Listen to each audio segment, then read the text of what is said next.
This is Morning Edition on KUNC. I'm Erin O'Toole. Online K-12 schools continue to be a popular choice for many students and parents in Colorado. But when it comes to holding one of education's fastest-growing industries accountable, the state is lagging.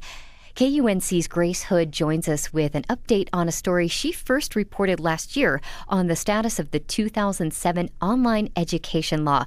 So, Grace, what's the latest? Well, Erin, in 2009, the state's Unit of Online Learning evaluated Colorado's cyber schools.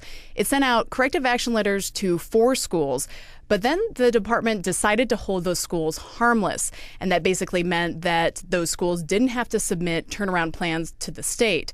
Now, KUNC has learned that because of the 2009 Education Accountability Act, online schools will have an extra 4 to 5 months before the department determines which struggling schools require turnaround plans. Here's Associate Commissioner at the Colorado Department of Education, Rich Wenning. Those plans are due to the department for approval by the State Board of Education in January. And Erin, that's January of next year.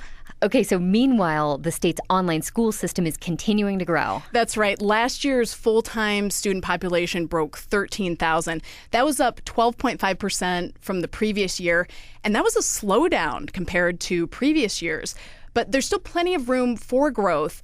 This year, Colorado attracted newcomer Provost Academy. That's an upstart that currently operates cyber schools in South Carolina.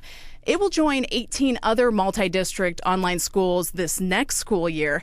I attended a recent recruiting session held by the school at Front Range Community College in Fort Collins. The high school students that are here tonight, how would you change your school schedule as it is today?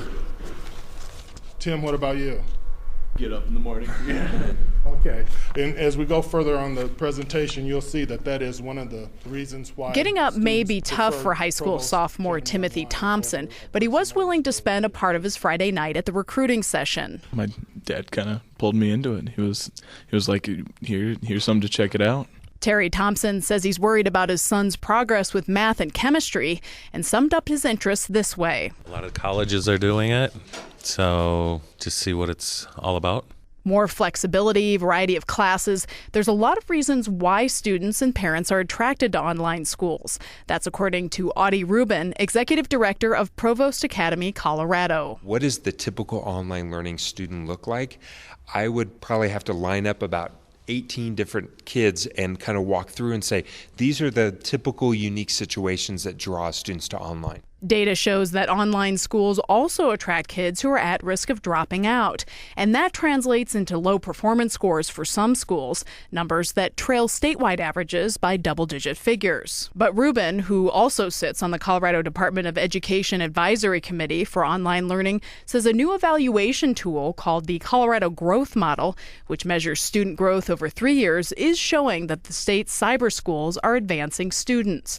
And from Rubin's vantage point, he says online schools are being held accountable because of the 2007 online education law. There's an annual report, as well as once every 3 years, there's kind of a reauthorizing process that they have to go through, all the time making sure that they are performing up to those standards. So in many ways, online schools are actually held to a higher standard than brick and mortar schools. Now, Erin, that could very well be the case, but when it comes to the Department of Education naming the state's lowest performing online schools and requiring a plan of action, that hasn't happened yet. Now, you say that failing schools don't have to submit plans to turn around until next January. So what's happening between now and then?